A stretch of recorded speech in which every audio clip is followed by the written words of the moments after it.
Yeah, I didn't make it to Hollywood much. But anyway, this girl was one of the producers of a documentary they did on his.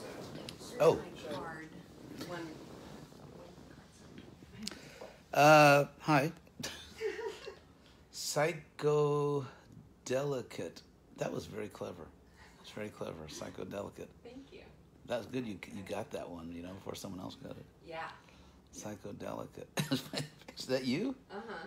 That's good. No, you're good. Thank you. But I was saying the end of August, she's at the Biltmore and she's a goblin. Oh, They yeah. put prosthetics on her face. If you have a chance to go down to the Biltmore, you'll get a kick out of it. Do you want to plug that in? Yeah. It's There's a thing go here. in the outlet. Yeah, here there should be. In fact, what you can Oh, do there's is. one right here. Yeah. So just use- Oh, yeah, that's Apple.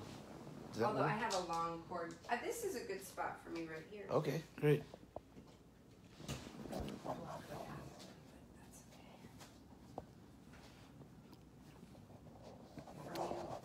Are you on?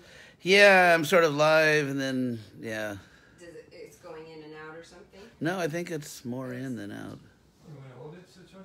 No, it's all right. Yeah. Maybe you could if you want, but there's something there's a button you can push where I can face it away from me, or Yeah, there's a flipping. Here, we can experiment with doing the thing is. no, that's not the right button.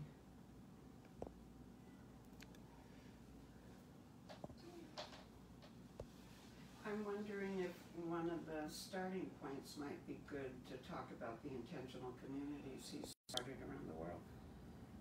I think that is a good place to start. That's I see. Well, actually, it's me now. That's Yeah. I think you do that one if you, but I need to do that. Okay. So it's all yours. Okay, so well, I mean, I think that, like my mom was saying, if you want to just start talking to us about the intentional communities. Intentional communities. Okay. That you've started, and so I have a list of questions about intentional communities. Why don't we can jump right to your questions? Should I go through? Sure. I can. Well, okay. So the first one is what is the intentional community? What's the intention of the community? Right.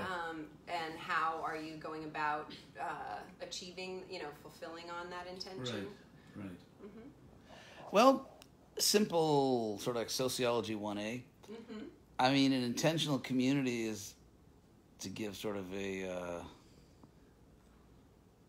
simplest, it's just a community of people who choose to be together, as opposed to, let's say you buy a house in a certain neighborhood because you want to live in the neighborhood, and then so you're not choosing all your neighbors, you're just choosing a neighborhood, or maybe you're choosing a part of the city or a town or something. Mm-hmm. So I guess when people are more specific and they really choose the individual members of the community, like for example, a family is an intentional community. Yeah. To some extent, because if people are born in the family, you kind of have to be, if you're... Yeah, and so specifically, the communities that you started, Yes. what were they? They're spiritual communities. Uh-huh. They were based on the monotheistic tradition of South Asia, which is Vaishnava tradition, centered on Krishna. Uh-huh. And it's the most powerful monotheistic tradition in that part of the world. Very ancient. And the purpose of the communities was for, and still is, for people to practice their spiritual life. And of course, it's like you go to a gym, everybody's working out. It kind of gets you in the mood. Yeah. And so, or you go to a university and everyone's studying. Yeah, group energy. Exactly. Yeah, exactly. So people can practice their own spiritual life with fellow practitioners, and also they can work together to spread the teachings, to help other people, try to help the world. Yeah. Okay, so some of the other questions are like, what are the locations? Are they still function? Are they continuing the work? The community, is it continuing what's the membership process? Right. What is the governance process, the decision-making process? Good. Yeah, all of Yeah. that. Yeah, those are all the intelligent questions. Yeah. Wait till And that's what, yeah. You trained her well. No, I'm saying wait till I start asking. Yes. Oh, wait till you start. Right. Okay. So why don't you start with the first one of those items? Yeah. So, well, how do you have kind of the specifics of how many, where they are, Oh, yeah. the numbers of the population, the demographics, all of that kind of stuff? I don't like keep close tabs. But I. What's a general kind of, what could you say about Okay, well, I'll start 1974. 1974, my teacher, Prabhupada, who's founded the Krishna movement, called me to his room in India and asked me to take charge of Latin America. And of course, I was, certainly old enough and mature. I was 24. So just a few years away from having a full human brain, young male. It's another story. So I flew down there, and when I first went down there, we already had a temple in Mexico City, in Buenos Aires, Caracas, Venezuela, in Trinidad, actually, and maybe a little thing in Costa Rica. And so I guess you could say under my leadership, we basically opened up all of Latin America.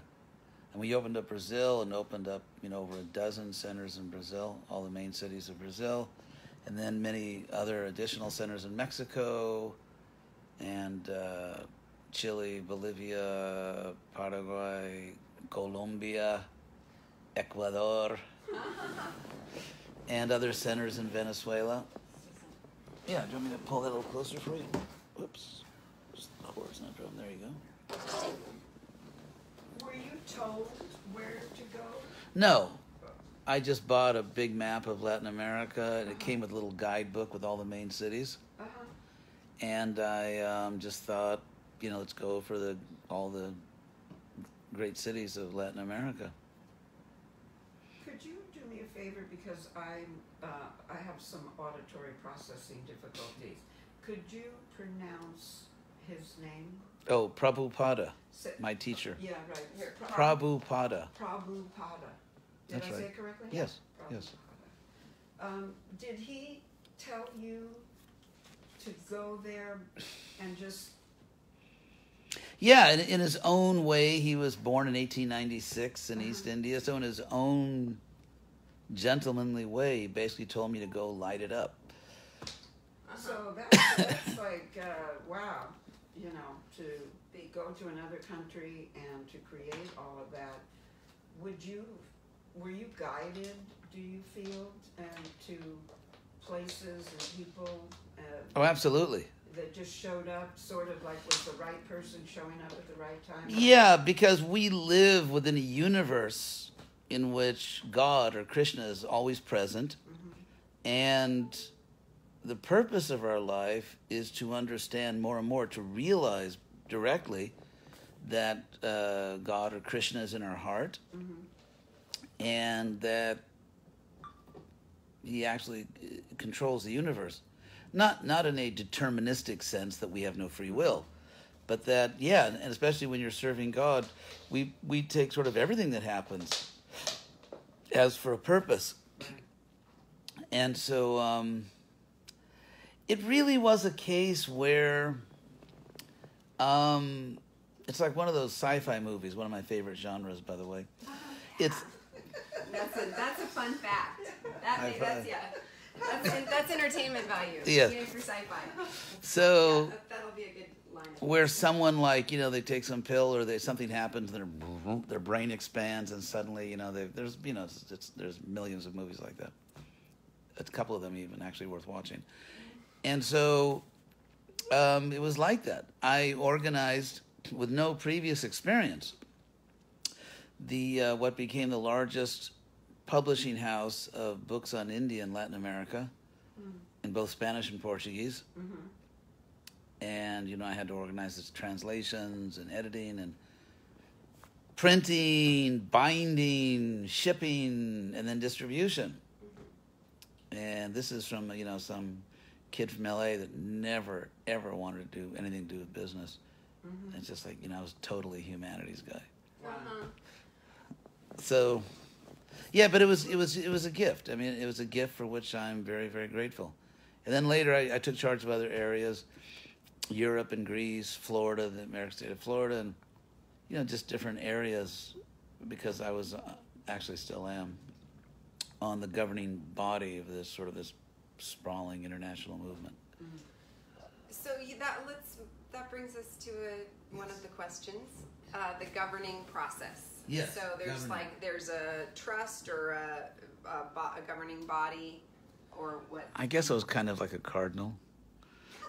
When I was at Harvard, I did my graduate work at Harvard, and one of my teachers, who was a friend, is this Italian lady, Enrica Garzili, and she was always trying to figure me out, because people knew I was like this spiritual practitioner, but I was kind of, regular guy in other ways. And so she said, I remember one day she said in Italian, she said, "I've got it. You're a cardinal." Coming from an Italian, that's... Yes, that must be... astute Observation. Yeah, right. Assessment. They know cardinal. So I would say the governing process or structure is just sort of basic rational, the way any human institution needs to be governed. It's divided into regions, and there are regional governors, and then those regional leaders form a governing body, so that it's a federation, not a confederation, in the sense that a central body delegates regional power rather than confederation, where the regional authorities delegate central authority. And so, actually Prabhupada, my teacher, personally asked me to be on that body in 1974 when he asked me to go to Latin America. So, then there's, we have centers, and each center has a president or a senior council. It's kind of just perfectly normal human organization. But it's like kind of top down. It's not, there isn't, or are there like committees and, governance within the people that live there? Do they is there a way that people make decisions that are living together? Yeah, I mean, there is, I would say there are many communities now around the world where it's almost like pre-Jacksonian democracy. If you look at American democracy before that crazy guy Andrew Jackson got in office, Trail of Tears, he has a lot of distinguished accomplishments, destroying the bank, the National Bank, which prevented the kind... Anyway, poor Andy. So, actually, Andrew Jackson, sorry if I can just insert this. Yeah, sure. He, when he was young, I think like a teenager or something, he was the last American president who actually fought in the Revolutionary War.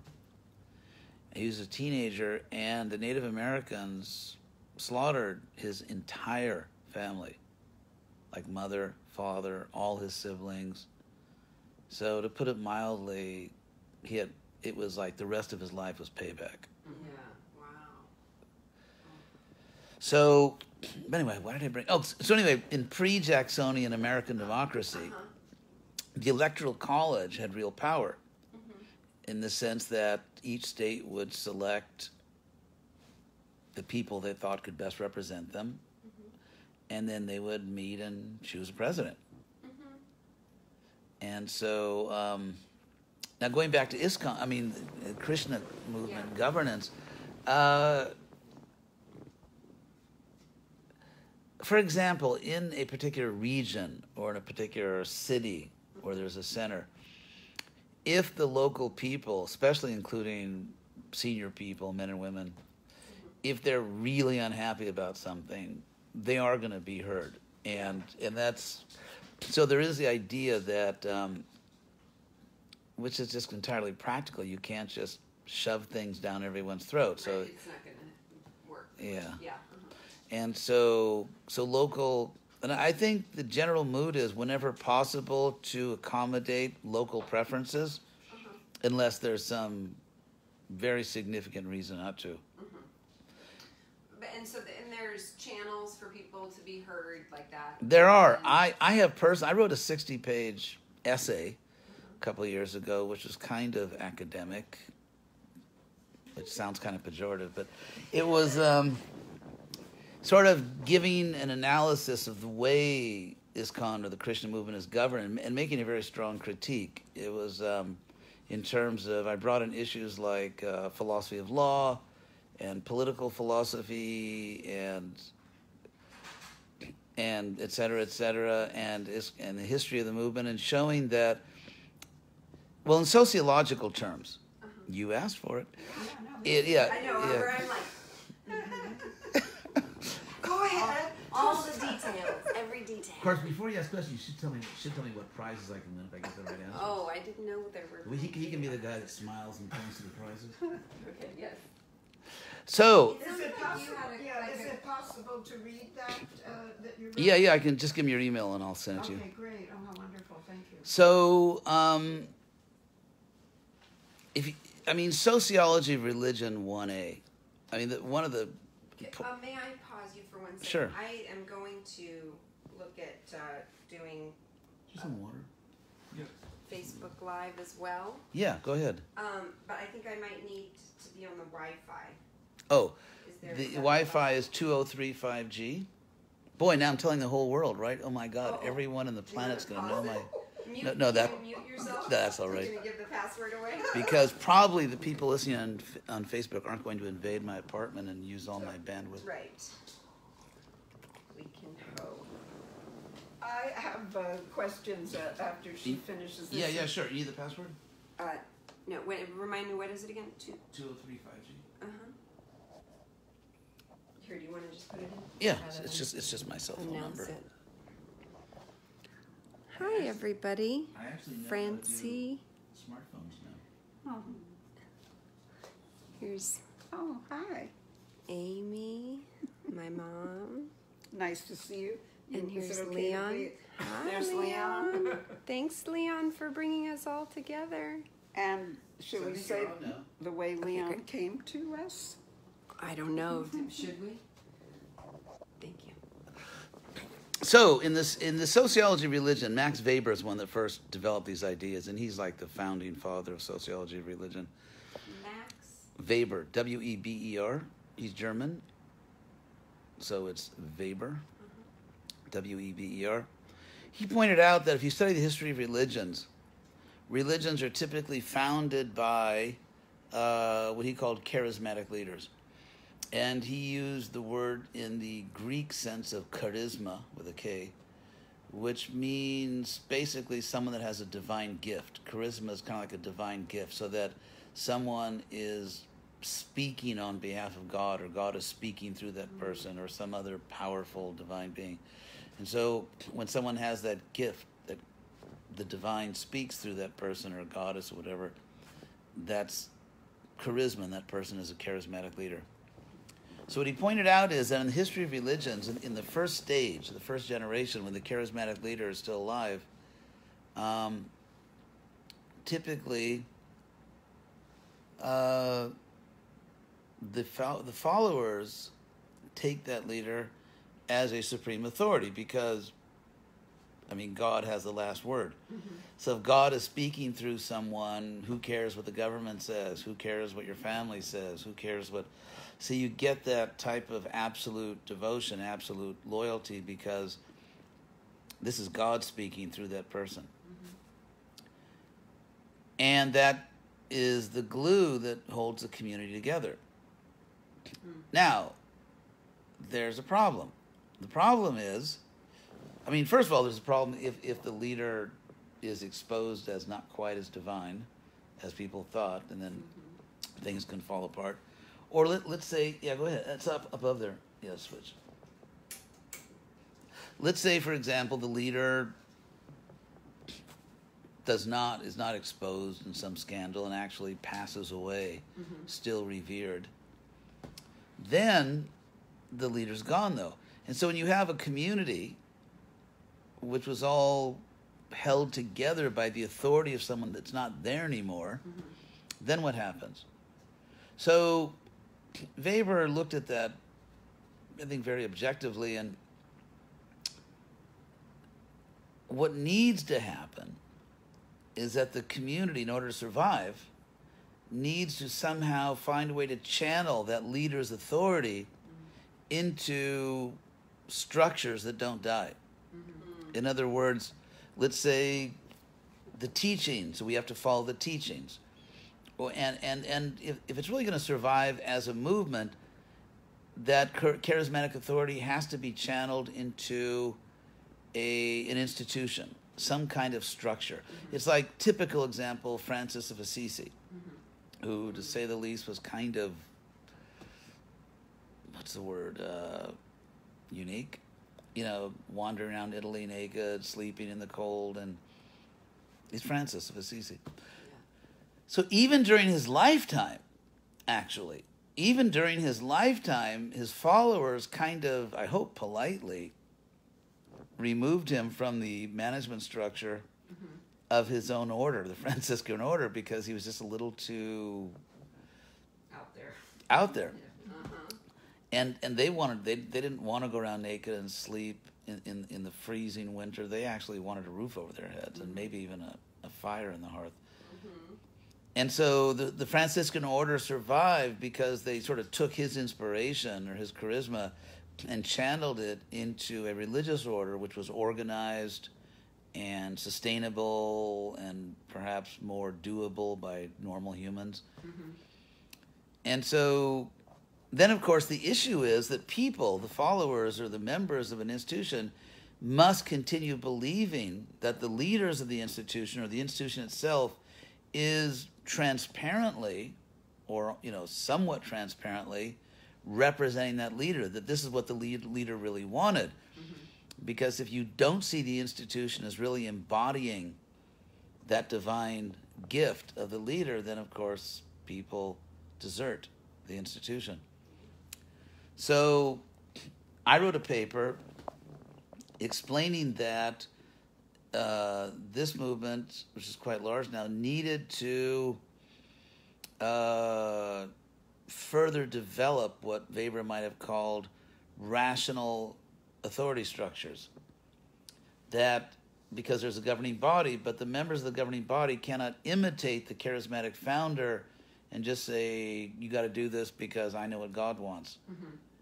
It actually has to be visibly reasonable. It has to make sense. And then you get the issue that, another point I've pushed very strongly, is the need for fair process. That if someone, let's say, is removed from a position or accused of something or whatever, the inevitable fun and games of human institutions, then that person must be given fair process, due process, and decisions, power must be wielded rationally and fairly.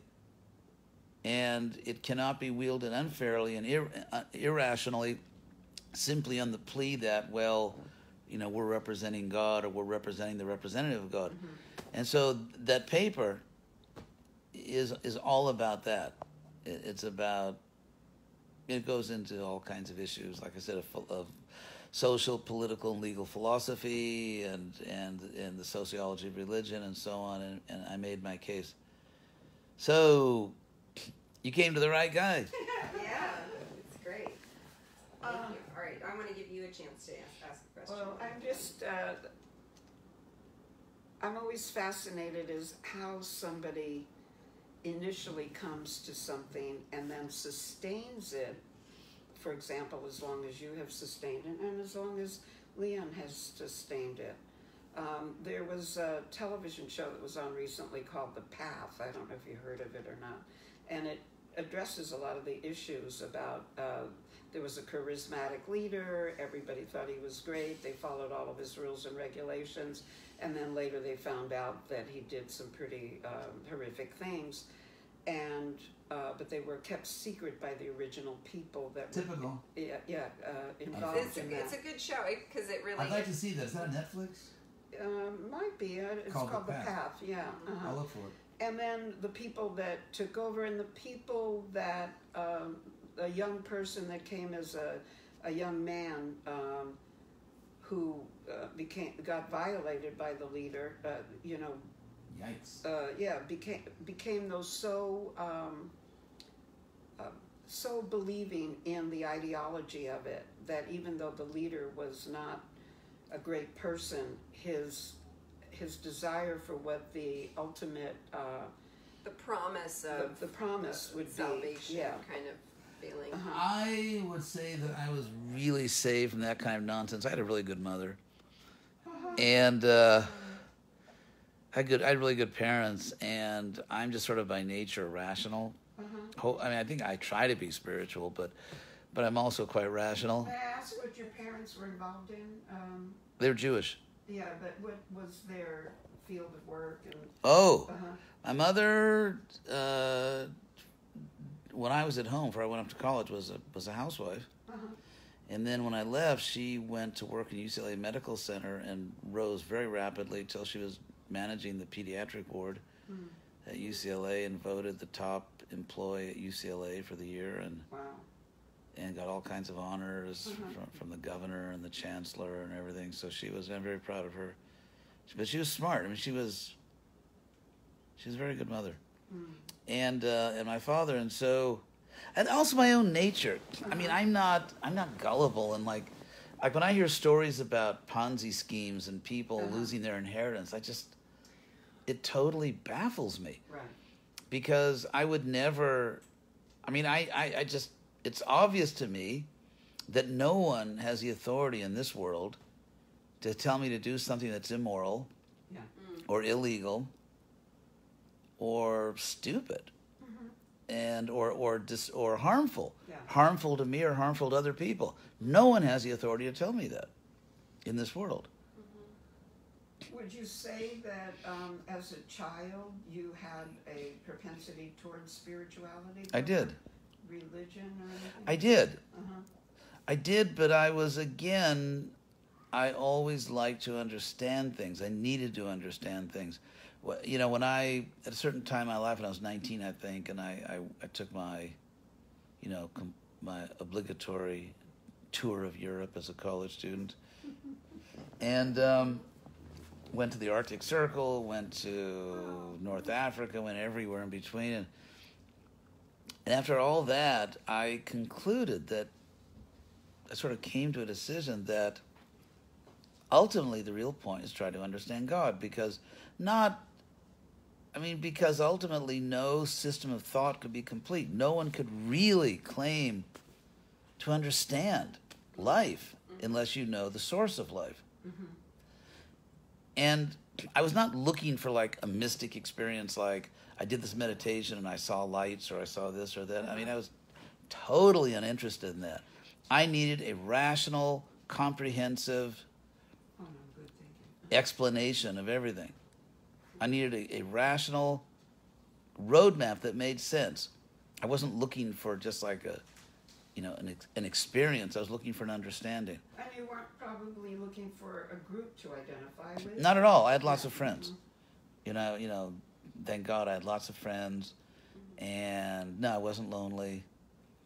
And so I had a nice family. I just wanted to know, what does it all mean? Where do I come from? What's the purpose of life?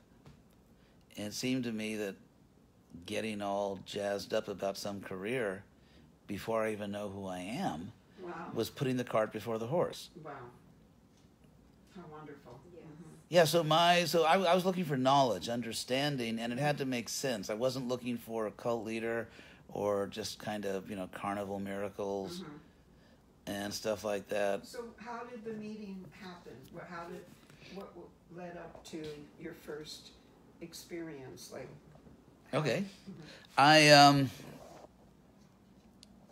I was a student at Berkeley,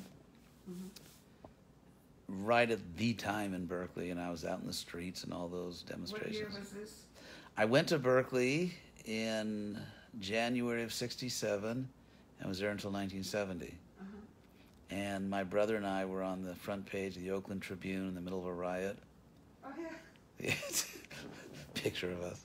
I still have actually that picture. So we were right in the middle of all the Berkeley stuff. And so my teacher, Prabhupada, founder of the movement I'm serving, came to Berkeley to give a lecture, and I attended the lecture. And it impressed me, although I was so spaced out. I mean, if you would have asked me, well, exactly what did he say? I mean, I'm amazed I could tie my shoelaces back then. I was so, 20-year-old kid. So I'm getting the picture. yes. So, and then when I met the devotees, I was impressed because I thought they actually had a strict spiritual practice. I mean, there were a lot of preachers that were like, you couldn't tell your preachers without a scorecard in the Berkeley campus back then. But they seemed like people whose habits, lifestyle, attachments were very similar to mine, but they were just preaching. Whereas when I met these devotees of Krishna, what seemed different is that they were actually following strict principles. You could say like monastic principles. And I gave them points for that. I didn't think I could do it. That takes discipline. Yeah, and they had shaved their heads, guys, and I was thinking, wow. Because that was the days of hair, It's and so the fact they cut their hair, I thought, good for you, but good for you. And so That's good for you. As you fly. yeah, exactly. So, but I could see they were authentic, but I didn't really know their philosophy that well, and they didn't explain it that much. And then I went home for the summer in '69. At that point, my family lived in Beverly Hills, so I went home for the summer, and I somehow ran into the Hare Krishna temple it was on La Cienega then, and I started visiting, and what really, like at a car dealership, what closed the deal, they brought in the closer, was I read the Bhagavad Gita as translated and commentated on by the person that became my teacher. Let's all say it together. Prabhupada. Good. Prabhupada. Prabhupada. Yeah. Prabhupada. You're gonna get You a little. got it. You're gonna get a little. A gold star. Good. Prabhupada. Little popsicle for that. I'm gonna Yeah. say it over and over again, Prabhupada. Yeah. Prabhu actually means master, and pada means feet. So like at the feet of the master, Prabhupada. So he was there here in He wasn't. He was there, but I actually didn't see. I never went there when he was speaking. But when I read his book, I had a eureka moment, literally, when I was reading, and I just shouted eureka because I knew this is it. And it was the ontology. It was the philosophy of existence, because I'd been exposed to monism. It's all one. You know the joke about the yogi goes into the pizza place, says, you make me one with everything. Yeah. Well, we heard the Dalai Lama goes to order a hot dog in New York. You make me one with it, yeah. Yeah. That's a Dalai Lama hot dog version. Now, I heard of monism, where it's all one. I mean, it had a certain appeal, I would say, to an immature mind, in the sense it's the ultimate unity of everything. But when you really scrutinize it a little more, a lot of silliness starts to come out. Like, for example, if everything is originally one, where did all the variety come from? Why are we all individual souls? There was a great Indian teacher named Shankara, or Adi Shankara, who taught this monism, and he and his followers could never really explain this. If, let's say, primordial existence is just one, an absolute unity with no variety or duality, where does the world come from? Where do different colors and sounds and people come from? How could a pure singularity, if you want to call it that, how could a pure singularity ever divide into individual souls? Why would it do that? It couldn't desire to do anything, because volition belongs to people, not to just impersonal energy, spiritual or otherwise. And so that monism, when you really start to look at it more carefully, it dissolves into philosophical nonsense. This is not to reject the fact that there is a unity of all existence. But, and then of course in the Judeo-Christian traditions, I'd been exposed to a type of, I would say, strong dualism, in the sense that God is up there and you're down here, and don't even think about it, because Although I have to admit, in Judaism, it wasn't so like, I wasn't exposed to all this guilt stuff. I mean, not theological guilt. You know, having a Jewish mother, you learn what guilt is, but it wasn't theological guilt. I was going to make a joke. I'm Mexican and Irish, and I think that makes Jewish. Somehow she turned out Jewish, like just her personality. Yeah, it's like your basic ethnic chemistry. Right. So Two Catholics made that eureka moment. Yeah. Oh, okay. Okay. Let me explain what it was. Prabhupada said that, and he was conveying the teachings of the tradition, that we are qualitatively one with God, but quantitatively different. So there's a oneness, but there's also an individuality. I mean, think, for example, of a perfect loving relationship, which, of course, only exists in songs, sentimental songs. But if you think of a perfect loving relationship, two people really become one. I mean, there's a real sense. What is it? I was half, now I'm whole. Oh, but just be a person who needs people. Oh, yeah. People who need people are... I won't sing the whole thing now because I'll probably lose all my... Start singing. Yeah. Well, I'll lose all my followers if I really try to sing that. So, and I was half, now I'm whole. So the sense of a guy and a girl coming together and really becoming one thing, a couple. I mean, when there's a real couple, there's a sense in which they are one thing now. And yet, if they become too much merged into each other, it's called codependence. Right. It's an emotional problem. And yeah, so if you think about it, the nature of all healthy relationships is that there's unity, there's a oneness, but there's also individuality. And that's the relationship between ourselves and God. We are one with God, and yet we are individuals. Well, I want to ask you, because you had the Jewish background, had you ever looked into Kabbalah? I actually looked into it much later, after I'd already been practicing this bhakti yoga. And it wasn't really out there, at least not where I was in Berkeley. I went to the, what do they call it, Hillel, on campus, on Bancroft there. Right. I lived in San Francisco at that time, too. Oh, power to the people. So, Yeah. So, one thing I should say is that I had no sense of leaving one religion to join another. In fact, I lectured quite a bit in Israel, which is one of my favorite countries. And the point I was making to my, obviously, mostly Jewish audience was that when I began my bhakti yoga process, I didn't, change my religion, because I already had a religion. I was born in one. And I didn't feel a need for a new religion. I just wanted a spiritual science. And, the whole ethnic part, okay, now you dress like this, or now you eat like that. I mean, I did it for years because I just, I was young and that's what you're supposed to do. But I'm at a point in my life now, and I've been promoting this really strongly within the Krishna movement, that what I really wanted, and all I really wanted, was a spiritual science. I wasn't looking for a religion. I was looking for a spiritual science. And I'm convinced that I found one. So as far as I did look into Kabbalah or Kabbalah later, and I mean, there's certainly a lot of wisdom there. So I mean, like for family events, I'll go to the synagogue and actually very enthusiastically sing the prayers, which I always loved. Well, because you're practicing bhakti, right? Yeah, and there's a lot of bhakti in the Jewish tradition and in the Christian tradition. And my brother-in-law, or her son-in-law, is a Hazan in the Jewish religion. Hazan is? A cantor. Oh, cantor. Oh, yeah. Oh, I mean, I first found God in a synagogue. And that was really God. So, Tell us about that. Yeah. When I was a kid, we moved to Beverlywood.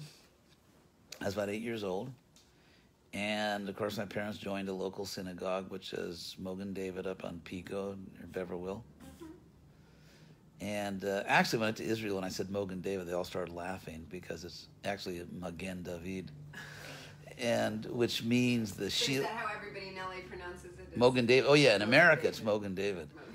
In fact, there's a whole matzah and wine called Mogan David. And so it's Magen David means the shield of David. So so when I was, I guess, about 8.5 years old, we started going to that synagogue. And 9, and I was enrolled in the Hebrew school. And they had a beautiful sanctuary. Had, I say, because it was, anyway, taken over by these really Orthodox people. And that's another story. It was conservative. That's my sweet spot in Judaism, conservative Judaism. So it was a beautiful synagogue, not too ornate, but just really beautiful, just really well done, really good taste, beautiful. And when I would walk into the synagogue, starting at the age of 8.5 or 9, I knew that I was in a holy place. And I knew that God lived in this house, that this was a house of God. And I felt it. And when I would sing the prayers, which I still remember, I can still sing some of these, Hebrew prayers. I loved them. I still do. I mean, they're really beautiful songs, and they are kirtan, you could say. And so, also I've extensively studied the early history of Christianity, the life of Jesus. You could say from an academic standpoint, but not an agnostic standpoint, or but just historically what we really know about Jesus, and then kind of separating that from years and centuries of. So I'm curious. I want to jump in for a Yeah. burning question.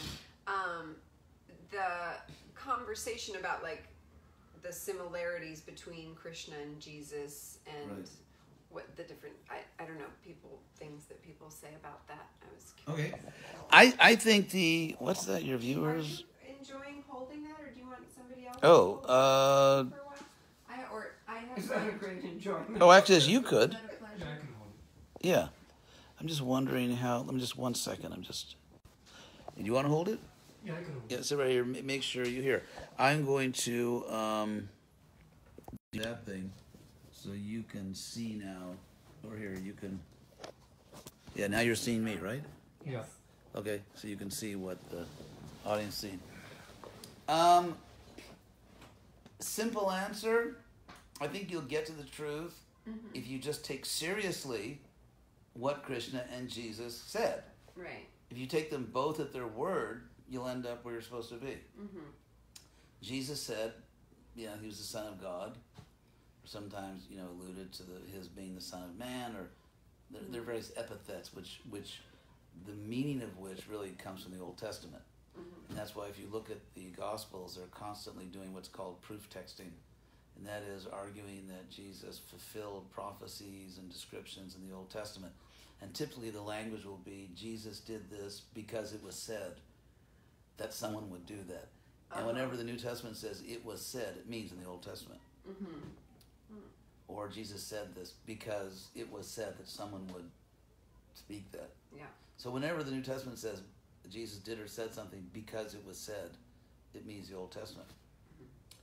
And actually there was a great debate about this in the 4th century, the 300s AD. The whole Christian world, which was large then, divided into two groups who were the Trinitarians and the Arians, named after an Italian priest named Arius. In my view, the people that actually had it right lost. Because the basic argument, when the Trinity doctrine was first introduced, I think the Council of Nicaea, actually almost all the most learned bishops of the church said, that's not what Jesus taught. And there's a whole explanation of why they came to that, and just very quickly, I won't go into it now, the fact that you had a movement which at the time of Jesus only had Jewish followers, because according to the New Testament, Jesus only preached to Jews and not to Gentiles. And yet, for various historical reasons, which are very obvious, within a century, the demographics of the Jesus movement had totally flipped, so that it was a movement made up almost entirely of former pagans who were very comfortable with polytheism. And in in the pagan world at that time, no one would take your religion seriously unless you had a man that became God. So, or a god. For example, when Julius Caesar died, was killed, the Roman Senate voted that he was now a god, and you could put pictures of him on your altar and so on. So that's a whole other thing. But but basically, Jesus, as the Arians argued in the 4th century, whenever Jesus talks about his relationship to God, he always presents God as higher and himself as a humble messenger of God. And so again, if you just pay attention to what Jesus is saying about his relationship to God, you'll get it right. Whereas when Krishna came 5,000 years ago, he very powerfully said that I'm God, God the Father, literally God. And so I think they're both telling the truth. You just have to pay attention to what they're both saying. Yeah.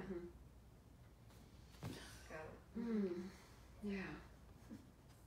I'm curious also about what your connect, like how you can, what you see when about. When she's asking a question, you can.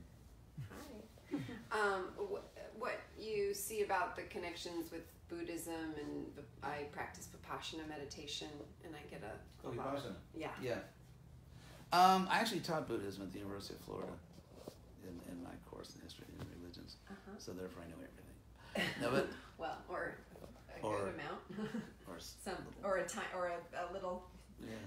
Rice Buddhism. Okay, the first important thing I want to say about Buddhism is that Buddha himself is venerated within the Vaishnava tradition, which is a tradition that worships Krishna, as an avatar, as an incarnation of Krishna. Oh, okay, yeah. Who came for a special purpose. As scholars have pointed out, it's interesting. It's the same thing as the Jesus phenomenon, and that is, if you look at, to the extent that we can work our way back to the historical Buddha, to the extent that we can kind of dig or excavate the original Buddha. One thing which is a few things that are really not controversial. One is that Buddha did not deny the soul, or even God. In fact, it's famous that the original Buddha, Siddhartha Gautama, that the original Buddha wouldn't talk about metaphysics. And the example he gave, which is in every textbook ever written on Buddhism, is that he said that if you're shot by an arrow, first get the arrow out and then figure out, why you were shot with an arrow. And so his whole thing was the Four Noble Truths that, dude, you're suffering. And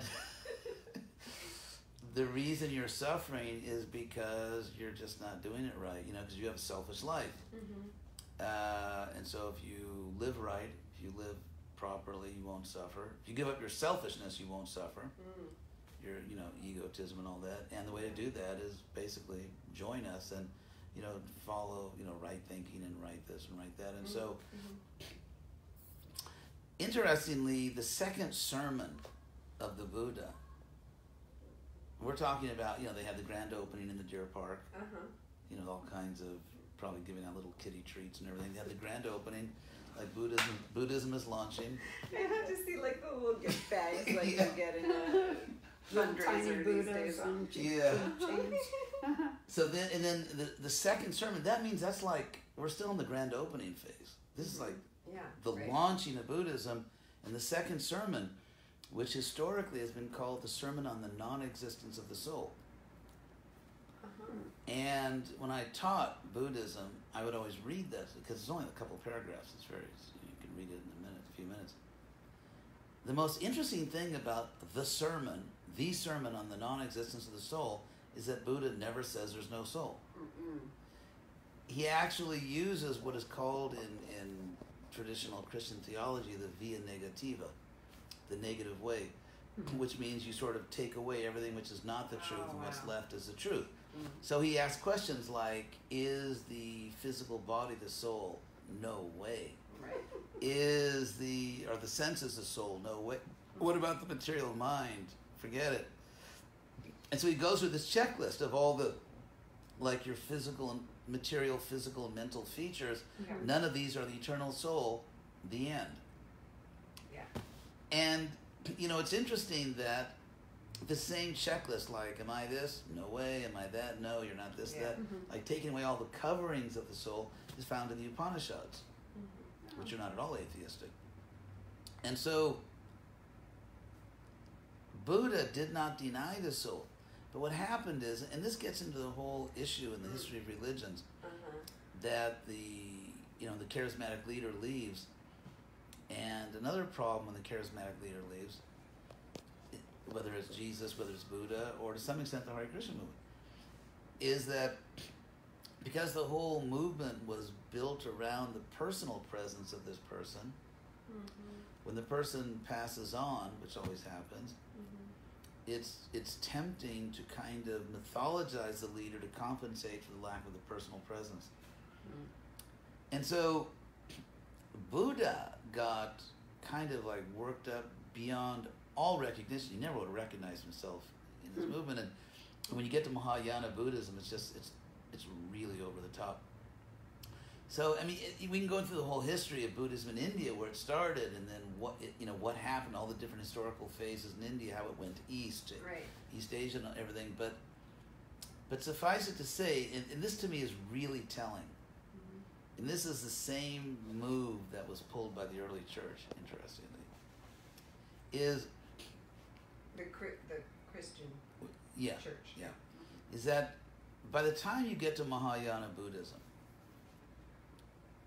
which is, I mean, I'm happy with it because it's much more like what I believe, but it's just attributing that to Buddha is kind of like a real stretch. Yeah. It just sort of became old-time religion. Yeah, right.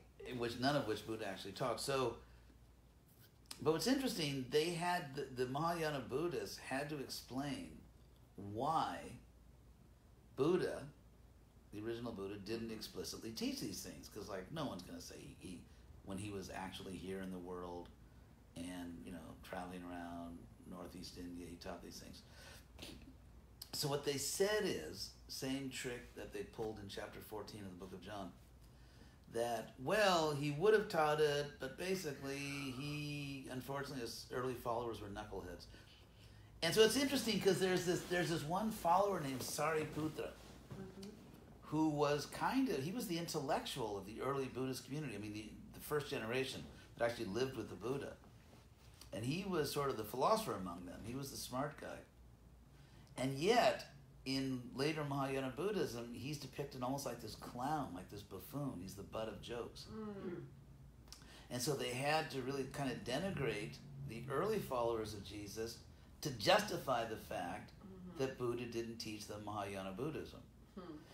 And then in chapter 14 of the book of John, you have a Greek-speaking Jesus. I mean, the book of John, that's a whole other topic. I mean, the book of John is really, suffice it to say, since it was written, everyone knew that of all the four Gospels, it was the least historically accurate.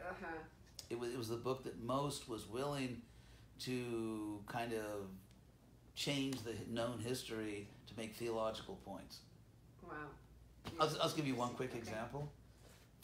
That the three Gospels, Matthew, Mark, and Luke, which are considered much more historical, are called the synoptic Gospels. Not in the sense of a synopsis. Syn means together in Greek, and optic, seen together. So those three are much closer to each other. The book of John is kind of like in its own category. And so in the three synoptic Gospels, Matthew, Mark, and Luke, which are considered to be much more historically precise, like at least a lot more of it is what Jesus probably really did and said. Jesus, the Last Supper was the Passover meal. Do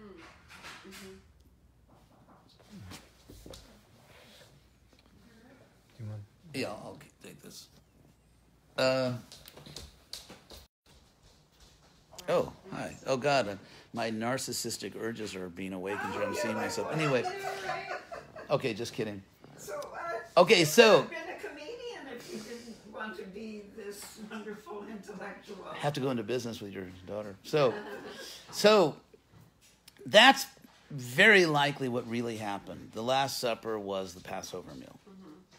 And then, of course, at the end of that, Jesus was betrayed, arrested, incarcerated.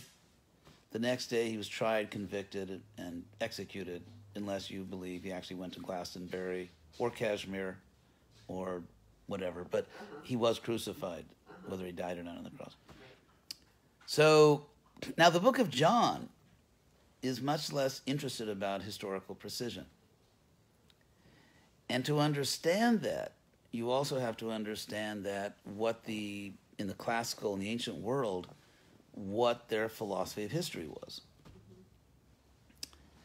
History writing, historiography, was not, as it became later in Europe, like use the German word historische Wissenschaft, the historical science, where you scientifically, precisely record what actually happened. That's not how people saw it.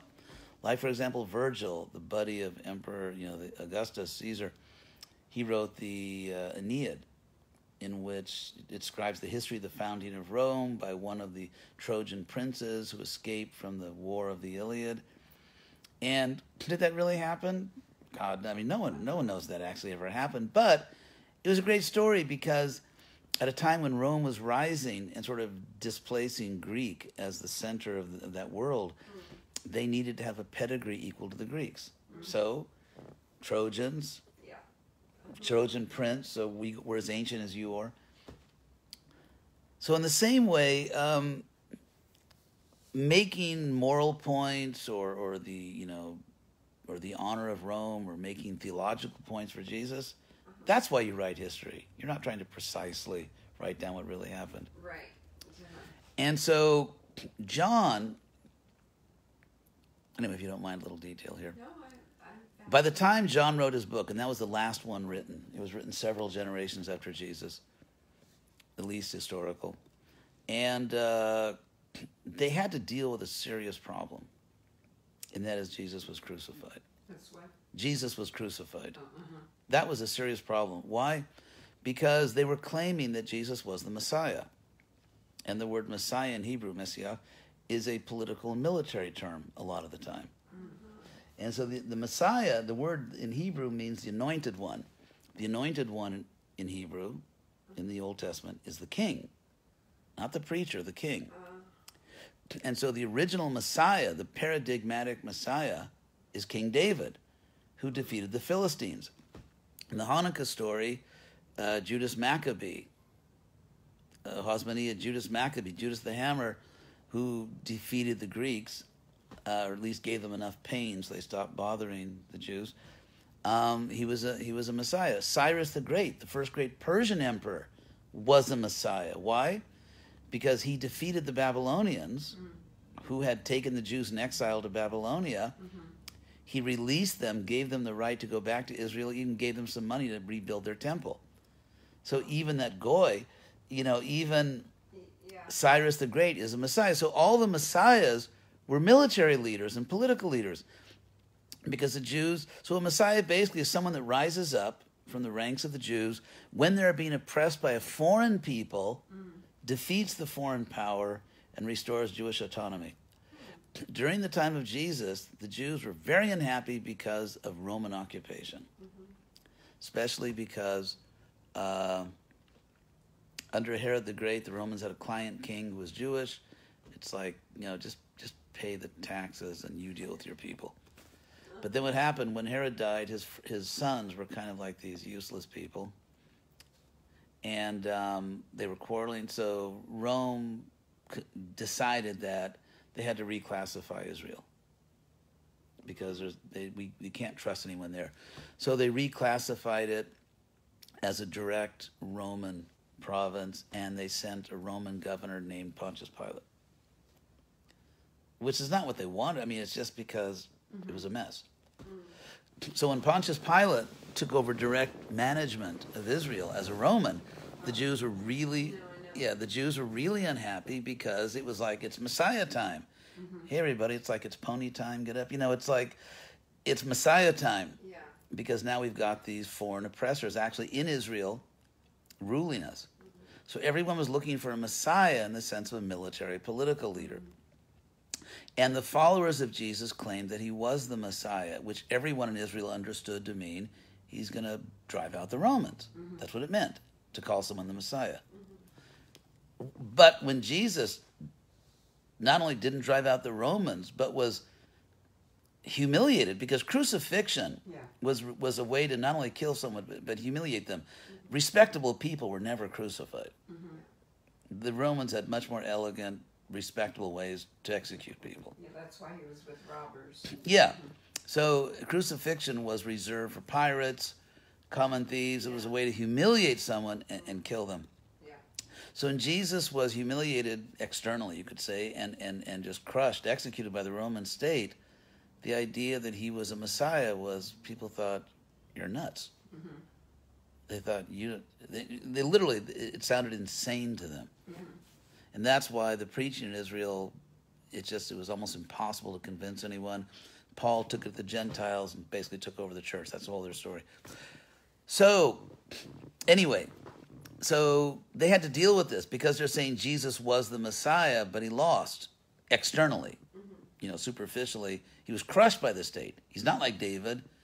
And you see this thing of saying he's the Messiah because I think it's the book of Matthew, maybe it's the first one of the Gospels, where they actually try to trace the lineage of Jesus back to David. And even Adam and Eve, because they're really pushing this Messiah point.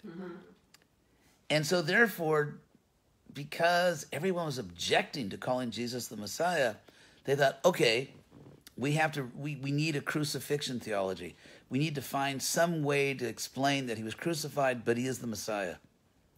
And so now in Israel at the time, in ancient Israel, the main Jewish holidays like Yom Kippur and Rosh Hashanah were people to expiate their sins, become free of their sins.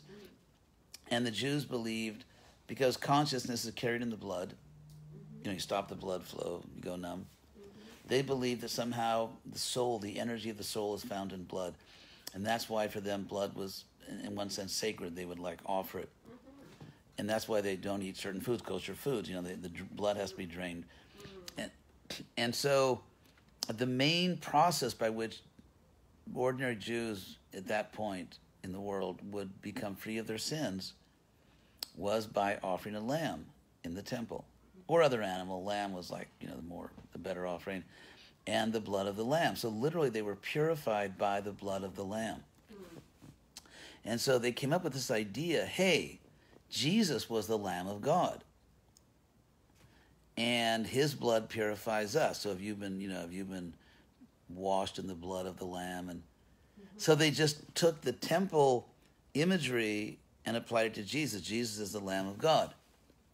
Now John, or we actually have no proof it was written by someone named John, but the book that came to be called the Book of John, he wanted to push this idea, which was absolutely necessary. Unless they convinced people of this, they couldn't make followers. They couldn't convince anyone that Jesus was the Messiah. So he really wants to drive home this point that Jesus is the Messiah. So therefore he says, well, what if we just change the history? We can come up with something really cool. What if... We call him the Son of God. No, he said, what if the Last Supper is actually the day before Passover? What if Passover is the next day? Because practically every, practicing Jewish family in the world, and like now, most Jews practically, lived around the Roman Empire, not in Israel.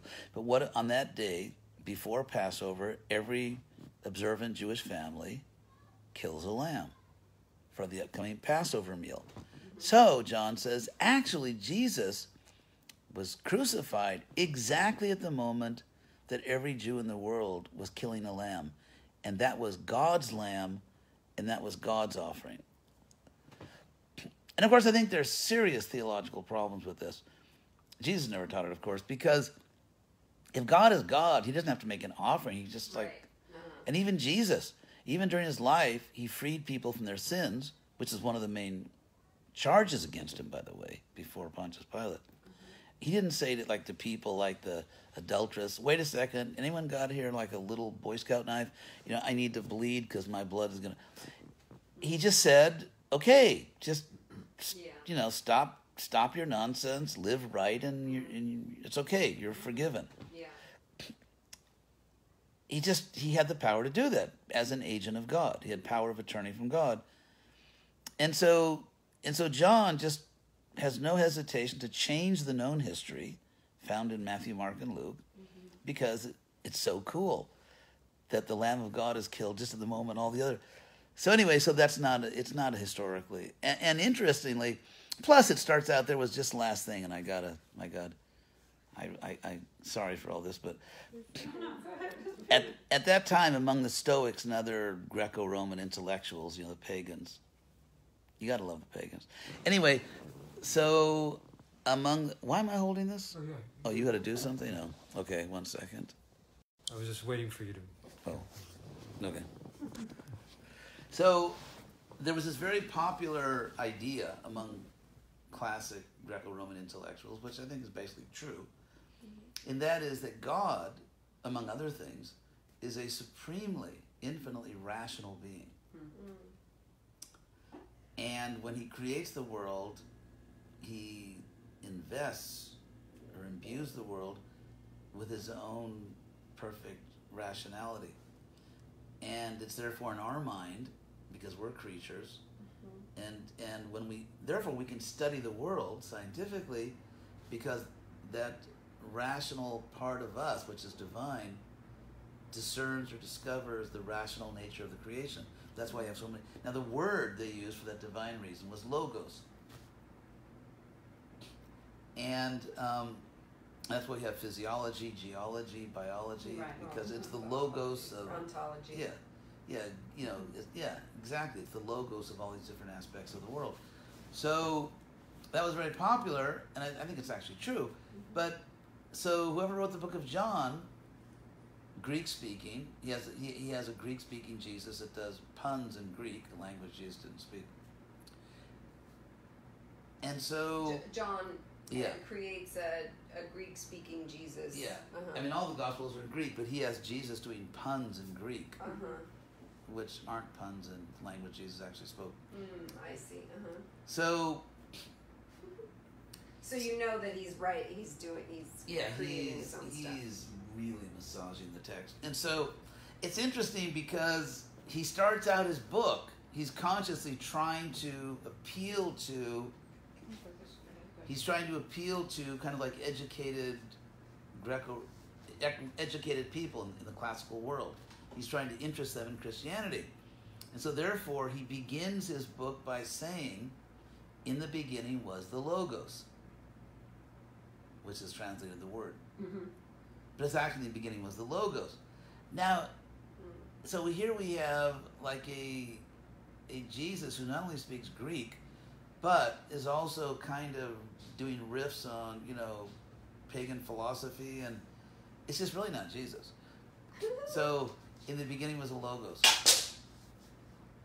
But I forgot how I got into all this. Well, it's fascinating, and your explanation of it is like a movie, watching it. I mean, it's like, as you're saying it, it's like my mind is seeing it, and a lot to think about. I wanted to go back to the Bhagavad Gita, too, because of what you had said about your mother.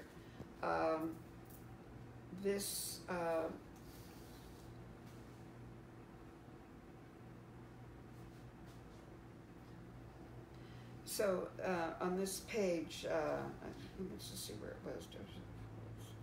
And some of the words, obviously I don't understand. I mean, I would imagine it takes... it's foreign language. Yeah, right. A while to connect up with the essence of the word, not only just the superficial meaning of the word. But I think this is...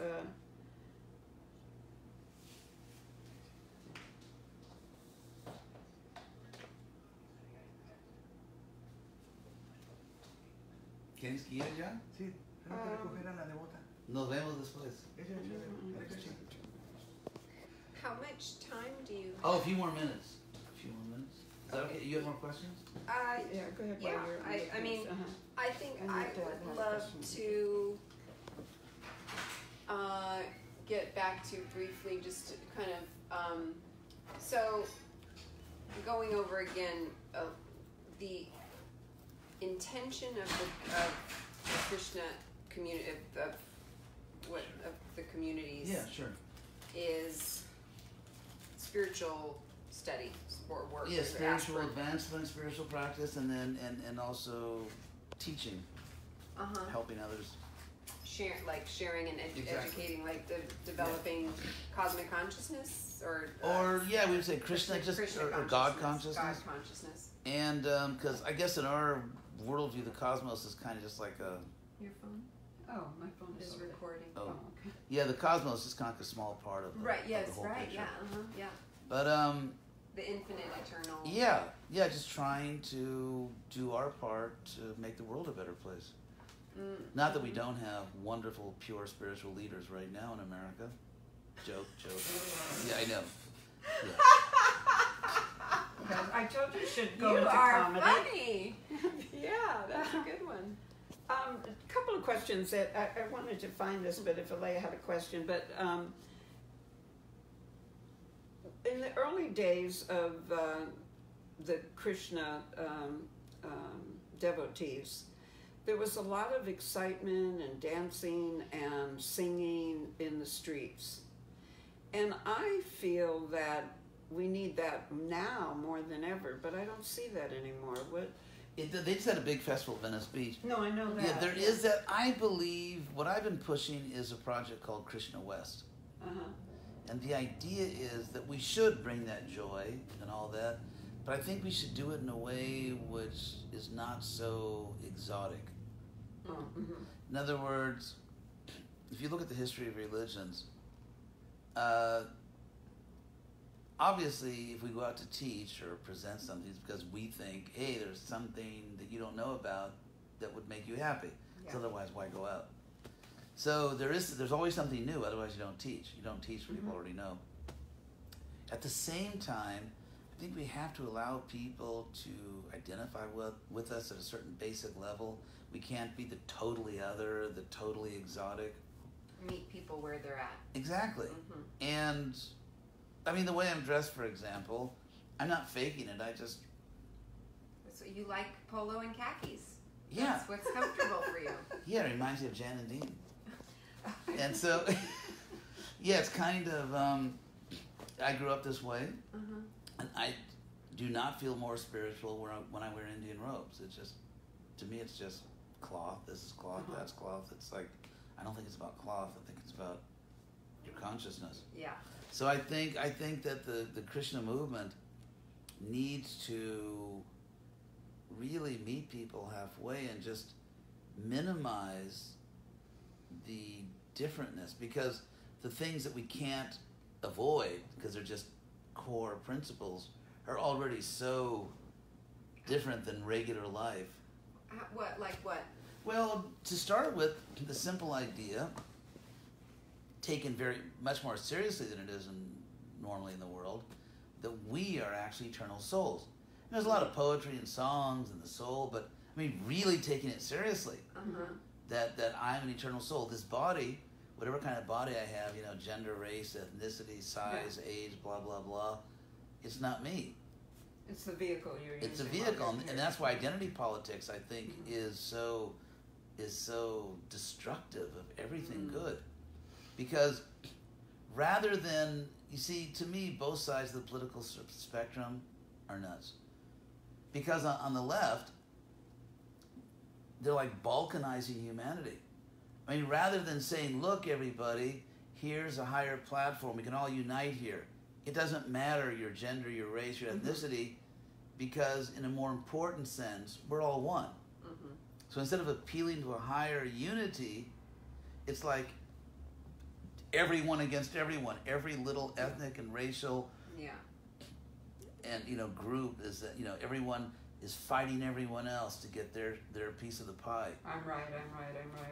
Well, it's just everyone against everyone, because it's like everyone, it's really, rather than taking people beyond the identification just with the external body and bringing everyone to the real point of unity, is that we're all souls, they just encourage people to double down into your bodily identity. Right. And they just destroy the possibility of unity. So do you have an experience of remembering anything about a past life, or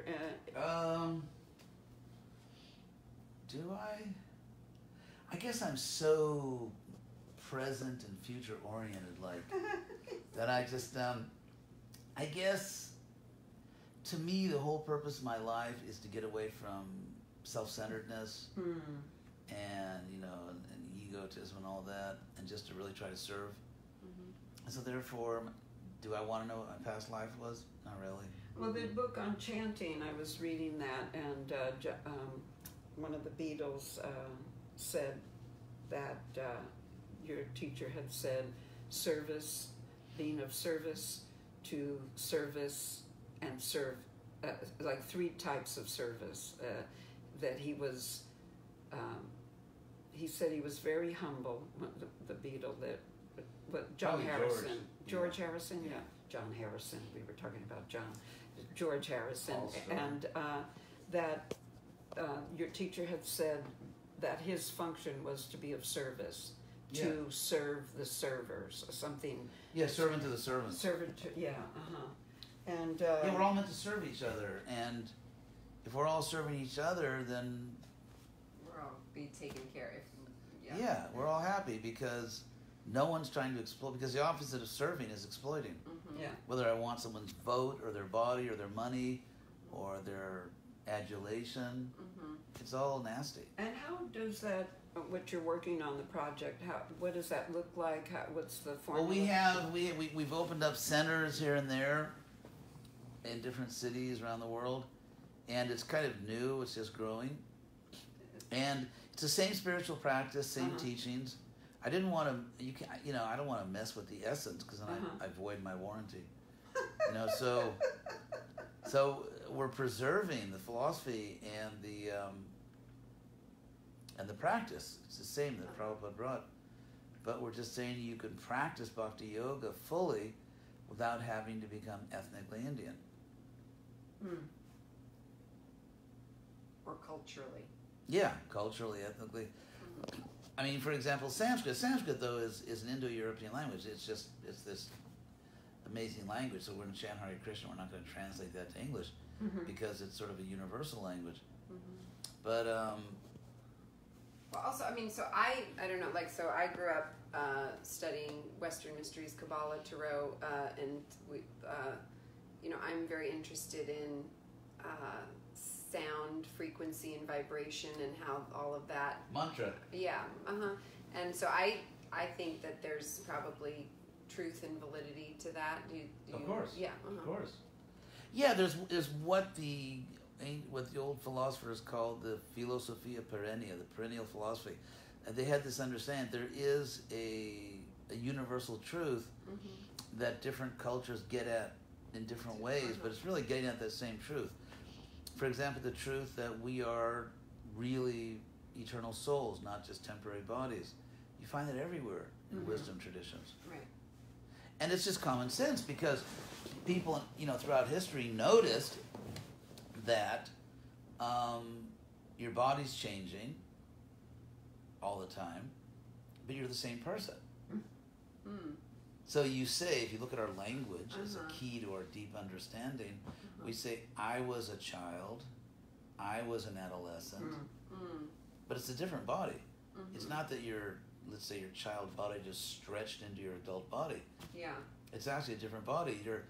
Heraclitus, the great pre-Socratic philosopher, is famous for reportedly having said, you can't step in the same river twice. And he was at the time of Buddha, by the way. So all around the world, even in Europe, there was this, it's all temporary, it's all in motion. So he said you can't... Changing. Exactly. So he said you can't step in the same river twice. So similarly, I say you cannot breathe in the same body twice. Because as we know, I mean, this is sort of, right. simple... Inhale, exhale, right. Yeah, this is junior high biology or anatomy or physiology that, the body is constantly changing. Certain Regenerating. things. Yeah, the skin changes every 2 weeks. Yeah. So literally the face you see in the mirror is not the face you saw 2 weeks ago. Same pattern maybe. Yeah. Well, yeah, that's what, she always says about me that I change, like I look very different depending on what my thought is. Interesting. You know. Yeah, very So- much so. But I think, I mean, we do, like,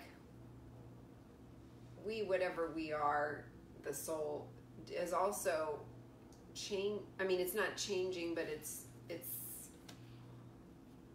Okay. something other than, I guess it's more the personality, the mind. Yeah, is I would say developing. that we are persons. Mm-hmm. You see, if you understand that personal identity is eternal, Mm-hmm.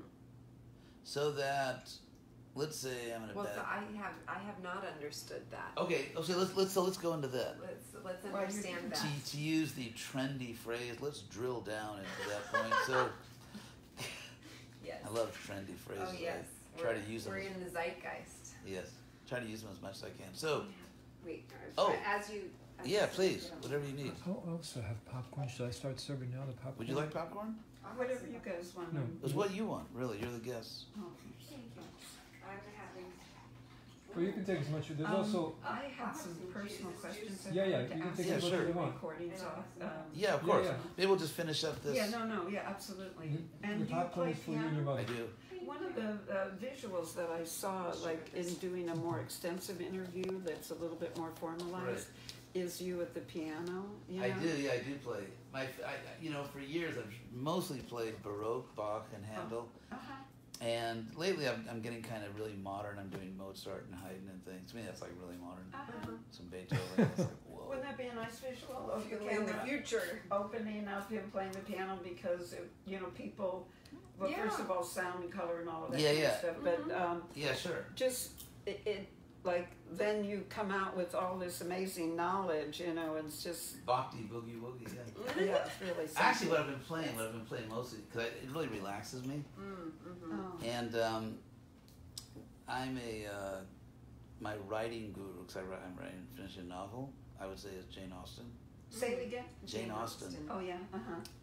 I spent 2 months in her village where she wrote her books actually last year. Mm. Loved it.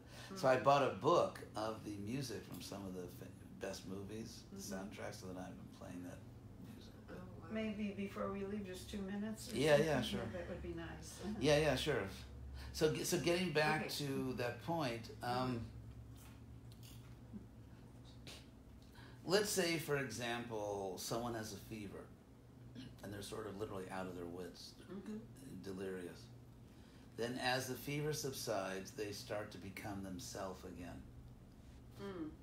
And so the extent to which we, as pure conscious beings, the extent to which we are influenced by our bodies because of our attachment to the body, our identification with the body, or the extent to which, now to get a little technical in the yoga philosophy, we have the mind, which is our the part of us that likes and doesn't like, feels like it, doesn't feel like it. That's Yeah. moody. That's the mind.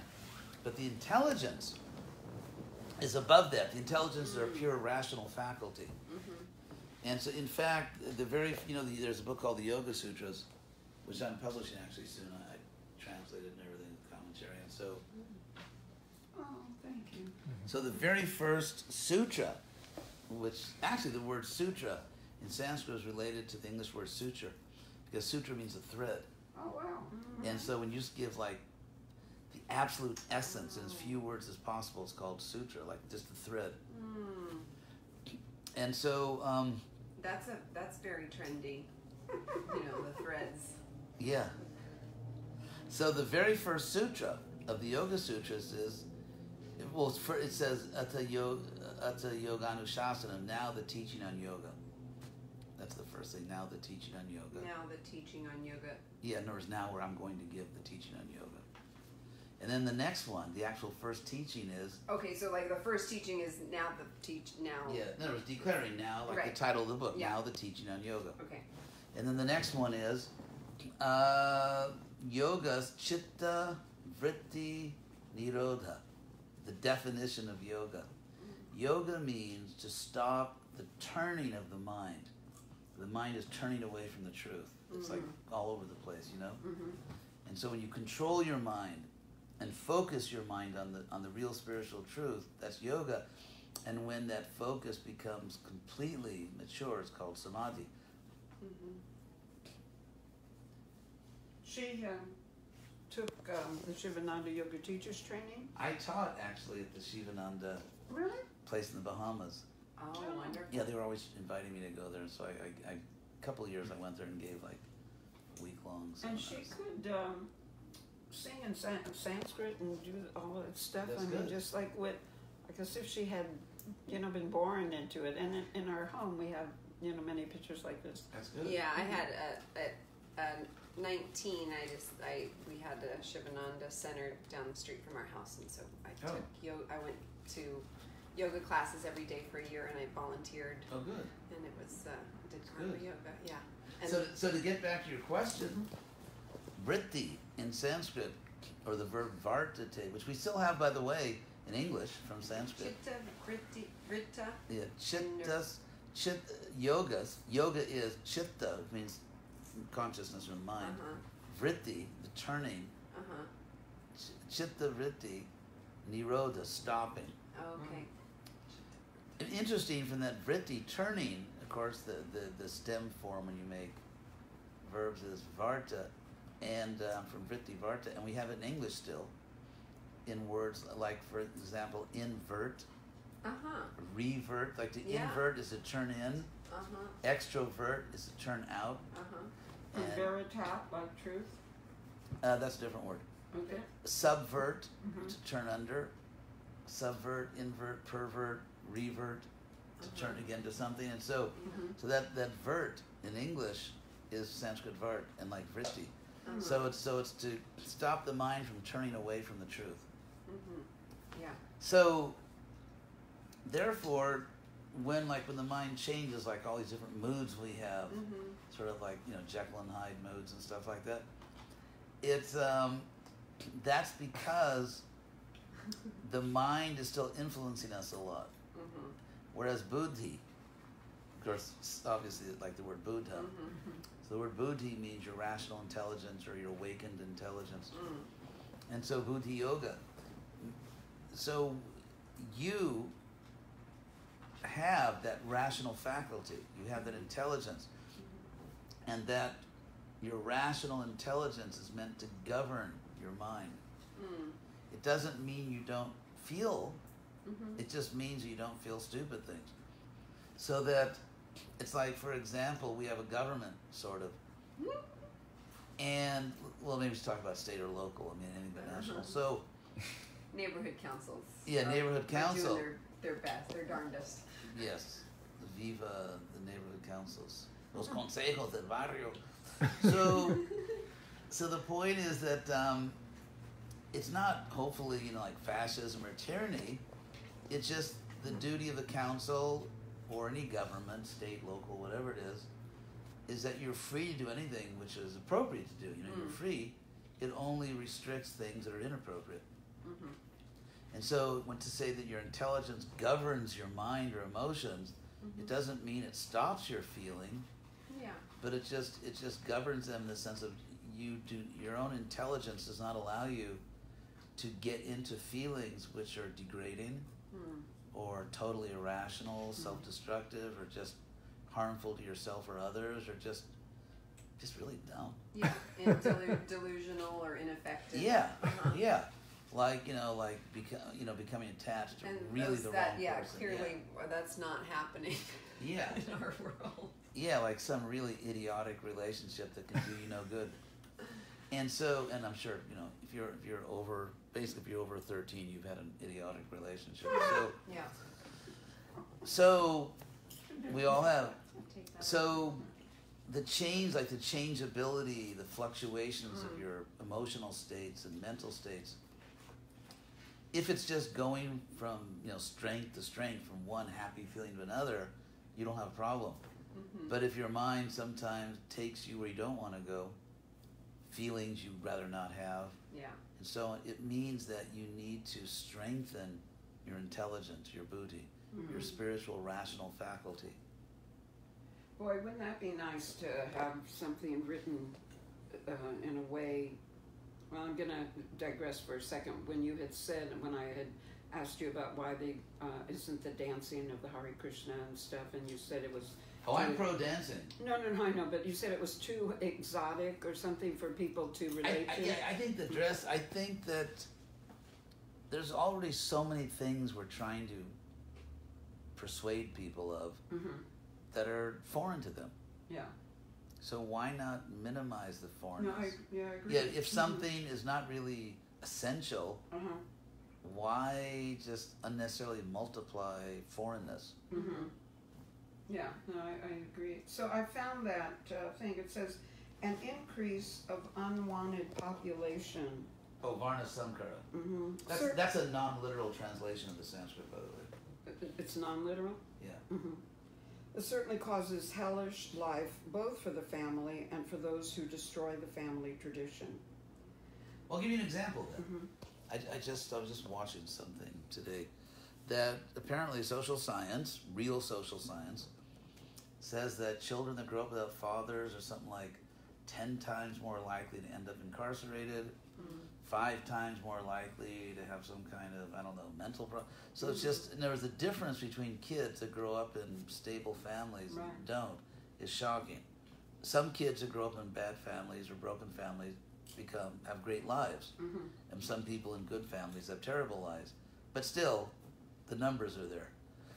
And so when people are not properly parented, they prey on society.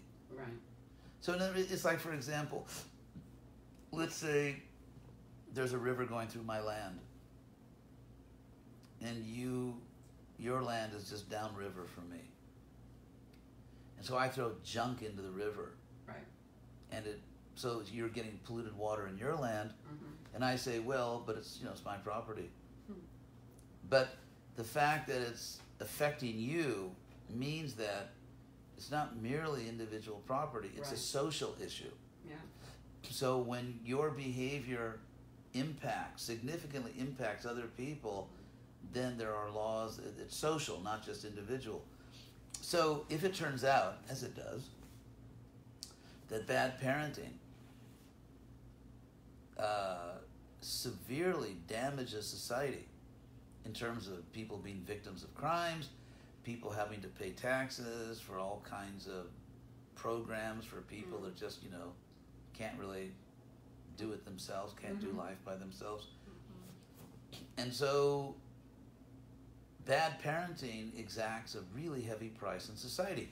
And the whole American Revolution, taxation without representation.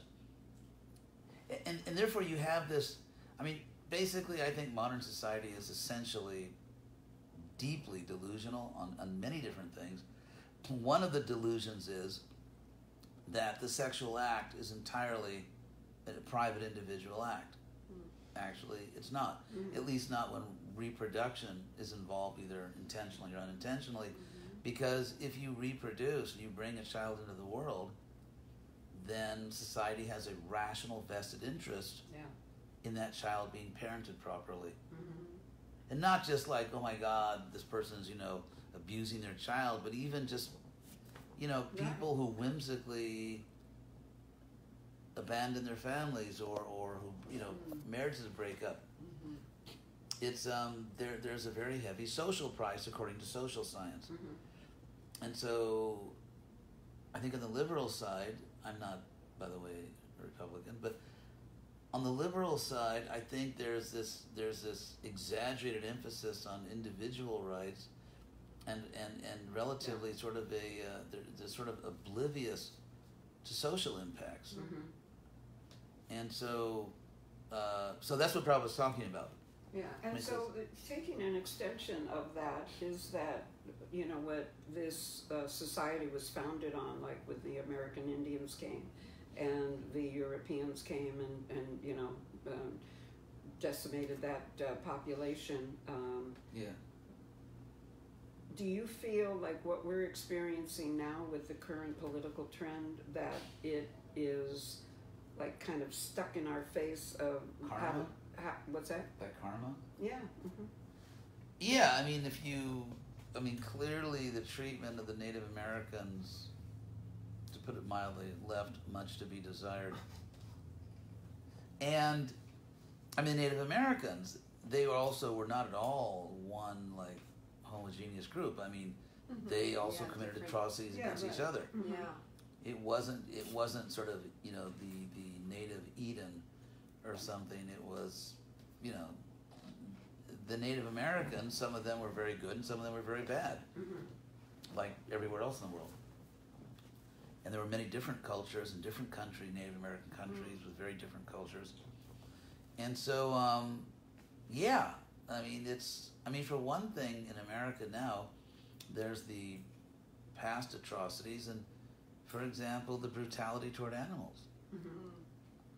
The idea that, I mean, it's so wacko that in America, if you kick, let's say, your neighbor's pet poodle Fifi, I mean, they'll hang you from the highest tree. And then you get all these people over their steak dinners lamenting how Fifi was kicked. While they're eating, cutting up. Yeah, and so it's complete legal incoherence. Yeah. So if you just look at the brutality and toward so many innocent creatures, and once you understand that we're actually not the body, we're each souls, then you realize that the only difference between myself and, let's say, an animal is that our bodies are different. Right. And frankly, would you rather be a human? Yes. I'm definitely glad that I'm not Fifi, you know, the poodle. I'm glad that I have a human body. I can do philosophy. I can do conscious virtue, and so on and so forth. So. But do you think maybe Krishna doesn't want mankind to forget that? That's why they have hair on their face? That they're still animals? Well, it's yeah. a little lighthearted, but, you know. Yeah. I mean, we are definitely human animals. And it's interesting because, anyway, I won't go into what's going on politically on both sides because it's just why depress a nice evening. Your dad had written a You want me to question get on the my question? Yeah, phone. no, I have it. Yeah, and, oh, you did? My husband had wanted to be here, but... Oh, yeah, I'm sorry. Please send him my best wishes. Oh, thank you so much. Yeah, thank you. And yeah, then because of time constraints, maybe we could get a couple of things. And then I just had a couple of personal questions to ask you. Yeah. Whenever you want, we'll turn the... Okay. Oh, did you want So, how to apply and integrate Krishna consciousness teaching into modern technological, culture and social media? 2 ways. It just occurred to me. One is that Krishna consciousness can give us reasonable boundaries for our behavior. For example, one of the results of modern technology is that there's a fantastic variety of natural foods available. Whole Foods is like they definitely win some trophy for hypocrisy because they're always talking about the environment, blah blah blah, and then as we know, the cattle industry causes more greenhouse gases than all the motorized vehicles on Earth. But anyway, so I would say it gives us boundaries. For example, I know that I should never, or any one of us, never sexually exploit another person, even within the law. Seduction is legal among adults, but seduction is a form of exploiting. Oh, absolutely, yeah. And of course, the whole thing about not being cruel to other life forms. And so it gives us boundaries. I mean, in 19, I began my spiritual practice in 69. And so I guess for almost, for 49 years, I mean, no drugs, no alcohol, anything like that, and no meat, fish, or eggs. And would you say maybe that's why you can be so productive? Yeah. So I would say, and I'm functioning in the world. I have a computer. I even got an iPhone in November. My first smartphone. I had a flip phone until November, and then my friends were all threatening an intervention. They were going to take it away from me. So before they took it away, I bought an iPhone. But I'm like right now we're broadcasting on Facebook, and so you can use all the relevant technology in a healthy amount, and still be a good person. Mm-hmm. So that's one way. Yeah. And then another thing is that what Krishna consciousness teaches us, that whatever I do in this world, I should do as an act of devotion. Mm.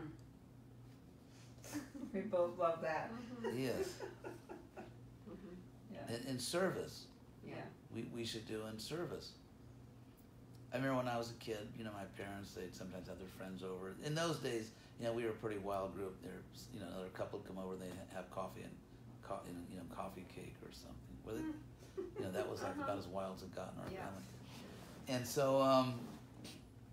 so you know, people coming over, we're talking, but it has a spiritual purpose to it. Yeah. So you really do everything. You know, you keep in shape. I walk about 5 miles a day, Mm. which I've been doing my whole life practically. I mean, I was athletic when I was young, Mm-hmm. and so for the last, God knows, 30, 40 years, you know, I just try to walk at least 5 miles a day. It's good. Yeah. Yeah, it's great for the mind too, just to get out, especially because the kind of work I do, you know, Mhm. writing. Yeah. So I would say you could have a healthy, productive, compassionate life. And as far as modern technology, it just creates new opportunities for service Mm-hmm. Mm. if you don't overindulge. Just to cap on that is, we've met some people that are so intelligent on the surface, you know, and yet they smoke cigarettes or do things that are so adverse. Yeah, it's To an their- addiction. Yeah. I think no rational person could smoke for any other reason than simple addiction. Yeah. They can't stop. Mm. But even to start, you know, like you think a person. Yeah. Oh my, yeah, it's horrible. It's pretty horrible. Whenever I see people smoking, I think that I feel like I'm witnessing a suicide. It's like someone on the ledge of a building. Well, it's a slow. I mean, I think that it is a slow suicide. It is. It is. Yeah. Now, what do you think we? Oh, sorry. Good. Yeah, in some ways. I mean, I don't know. I'm interested in the whole like different indigenous cultures and their use in ceremonial kind of ritual. That's interesting. Mm-hmm. A very good friend of mine, who's a lady who lives in Tampa, and she's a leader of another spiritual institution, but like brother and sister. Mm-hmm. And she's from India originally, and she just got back from Mexico, and she decided that she wanted to go do programs at all these indigenous communities. And Mm-hmm. apparently she was telling me, like, sometimes you had to drive for hours over dirt roads, but she wanted to do it. And Yeah. That's it, but yeah. And they were doing that, the different Yeah. uses of tobacco. Was it a good experience for her? Yeah, she enjoyed it. I don't know if they use tobacco, but yeah. Or ayahuasca? Was she doing that? I don't know. She would never take any kind of Yeah. drug. Oh, she does. Uh-huh. Oh, no. She's very strictly follows the same principles we do. Okay. So, is there something that you would have wished that we would have asked? But something that. Oh, no. No, you did fine. Well, you're if we right. have a minute, I'd like to go back real quickly to talking about, so like, just kind of completing on the thoughts of how I feel like we've covered how what is the like, what are the intentional community? Is there a name for the intentional community? Oh, ISKCON is one name. Uh-huh. ISKCON, Hare Krishna. Uh-huh. Yeah. Yeah, and so what is the current membership process? How do people I get that there's like, you know, outreach and stuff like that, but like what's the process of becoming a member, and are you open to new members? You're open to visitors? Yeah. We're supposed to be really enthusiastic to bring people in. Uh-huh. Supposed to be, and I think basically if someone just wants to participate, it's very open. Mm-hmm. So if you want to participate, then you know you're welcome. Okay. Yeah, it's not like some kind of, you know, Passing a test. yeah, like in college, some secret club where you got to go through some Number bizarre 2 pencil. hazing. There's no hazing rituals or. Uh-huh. Well, Yeah. I mean, in certain intentional communities, there's a membership process where, you know, people have to come to a meeting or, you know, and Well, we have embedded. certain rules for. I think if someone is just basically a civilized human being, that kind of will do it. Mm-hmm. And then there are levels of initiation, Mm-hmm. where one gets a spiritual name and agrees to strictly follow certain principles. But And so that is very carefully watched. But just to be a member of the community, I think everyone's just welcome. It's really very open. But that, I mean, that sounds, there is a further membership process to become, to like Well, live, initiated. or to live in a community. Yeah, to live in a community, someone, yeah, definitely. Fill out an application. I don't know. Some temples do. To be honest, I'm personally, I kind of have this aversion to anything that kind of looks like bureaucracy.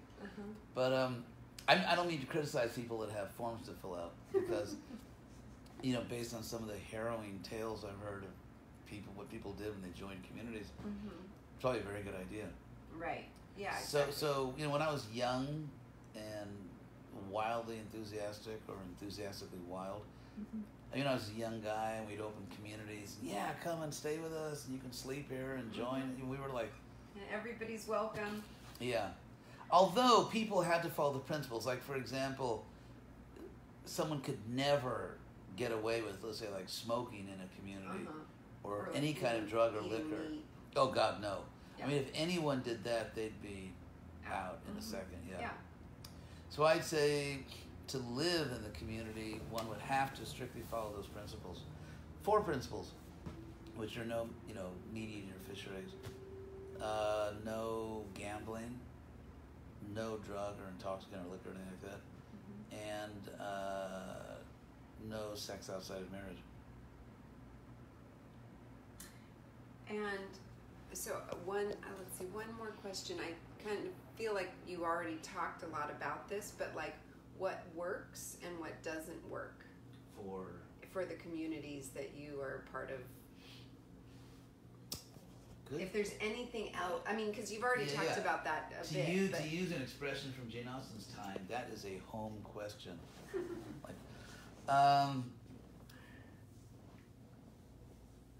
I think it gets down to very human things. Like if there's a community where a leader or group of leaders is sort of overbearing or just kind of attached to telling other people what to do, it gets very obnoxious very fast. I think at that level it comes down to just sort of universal human things. If you have a community where people are loving, where they really help each other, respect each other, and all that, then it's a great community, I think, no matter what group it is. Yeah. Common interest.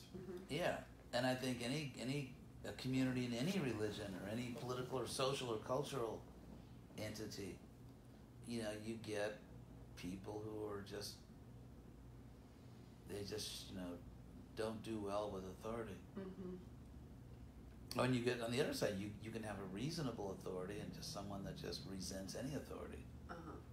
So I'd say in terms of behavior or personality types that are good or bad for our communities, I think it's kind of the universal human stuff.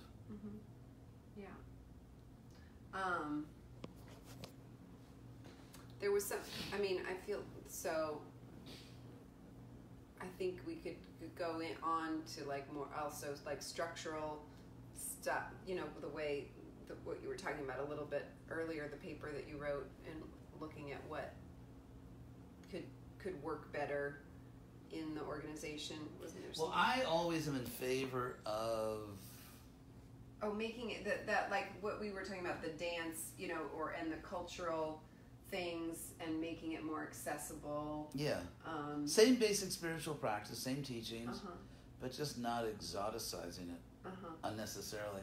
And how do you see that could be, do you see how that could happen? Yeah, we have projects that do that. Okay. Where they offer the same knowledge, the same spiritual practice, but people just dress normally, like Western people, and they, you know, they have healthy food, spiritual food, but it's not necessarily chutneys and Right, yeah, it's more, curries it could be, and, So, just allowing people, because what Krishna explains in the Bhagavad Gita. But I love halva. You can have it. Halva. Actually, an Arab preparation. It's a Muslim word. Halva means a sweet, and it caught on in India. Although I think in all over the ancient world, people figured out that if you take like grains and butter and sugar, you can't go wrong. You're gonna have something. What were you saying in the Bhagavad Gita? You started to say. Oh, that I forgot. Let's see that. Yeah, I forgot. There's that the ego. the I forgot. You're speaking about Halaba? All of them. About No, community, right Christian before West that. communities all over the world? Oh, Christian West Community. There are basic teachings and basic spiritual practice, which I think we should make as comfortable, as user-friendly as possible for people, rather than insisting on all kinds of external changes, which really have very little to do with anything spiritual. What is the outreach program now for getting the word out? Oh, we hold programs, advertise sometimes, people go out and distribute literature.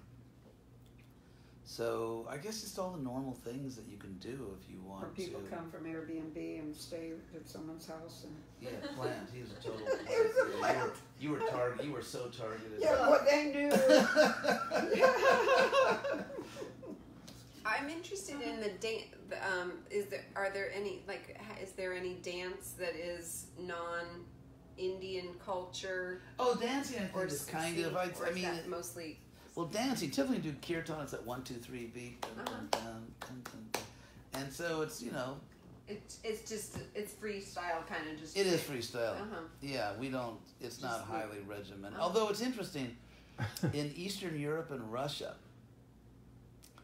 the ladies, especially, I think more than the men, they've developed this culture in the Hare Krishna movement of almost like this choreographed dancing in unison, where you can see it on YouTube where they'll all do. And it's Right. beautiful. They'll do things. And they'll kind of. Flow together. Yeah, they flow together and do all these, sort of graceful dance moves, and it's a big thing especially in East Europe and Russia. The women, they really do that, and you'll see them, like when there's kirtan on the street, and they're just, they really do that. Are I'll you check that out. giving any classes or teaching? Not so much now. In the future I may. I have my own YouTube channel, and I've given there's hundreds, if not thousands, of things I've done that are available online. And I taught twice, actually, different semesters, the entire history of Indian religion, going back to the earliest, thousands of years ago to the present, at the University of Florida. So that's online. Those 2 courses are I look available forward online. to seeing that. Yeah. The audio. So, yeah, if you go to H.D.Goswami, .com, lower prices may be available on my website. So, actually, I don't be selling them there, but yeah. So it's. And then would you just tell us the books that you've written so that. Yeah, I think I can show you. I have Okay. them here. Why don't you get them? Here, I'll get them. It's easier than all this. Let's see. 2 came out. I've done translations of the Bhagavatam. I don't think if I have them here, but they're like these, translations from Sanskrit. And then this is, let's see. Oh, here they are. These are the ones that come out more recently. Comprehensive Guide to Bhagavad Gita, with literal translation. I did perhaps the most literal translation ever done. So it really it's like reading the Sanskrit. Oh, wow. And this is about the Mahabharata. That was actually based on a week of lectures I gave at the Shivananda ashram in the Bahamas. H.D. Goswami. I might have seen some stuff on YouTube because your name is very familiar. So when you're doing a translation, you're reading the Sanskrit and then writing it as an interpretation, or how does that I work? personally, when I started translating, oh my God, how many years ago? 35, almost 40 years ago. When I started translating. I was a little freer in the translation. I mean, they're basically accurate, but a little freer because I was in a tradition that had that style in India.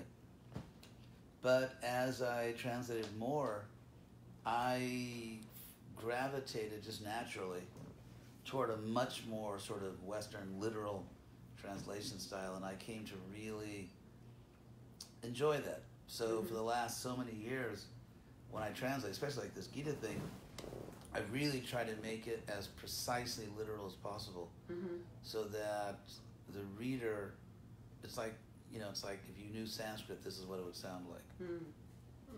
Yeah. So What do you think about people that are saying that they're getting information from another source, such as people like Abraham, or I wouldn't, let's say, just out of hand deny that, but I would just ask them, well, what's the information? If it makes sense, it makes sense, wherever it comes from, whether you got it, you know, from Abraham or That's a from the very good Reader's idea. Digest, you know, if it, right. to me, it's not so much where you got it, it's, is it true? Does it make sense? Is it reasonable? Yeah.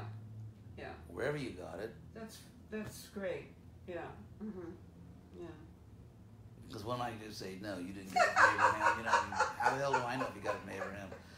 But I just want to know if it makes sense or not. Yeah. Right. Well, maybe we can turn it back on in a minute, because you've been. Oh, you want to turn it off now? Yeah, just so Jen. Okay, why don't we actually, maybe for the convenience of the people out there in Facebook land, why don't we finish all the recorded stuff so they don't have to leave and come back? And, Okay. Yeah. so is there anything else we're going to record, or is that it? Well, I wanted to just hear you play the piano a little bit, that we could see your multi-talented self. Okay, so maybe I'll say goodbye to all my, all the people out there in Facebook land. Okay. Oh, so as I always say, and I always mean it, thank you very much for watching, and see you guys soon. Oh. Hare Krishna.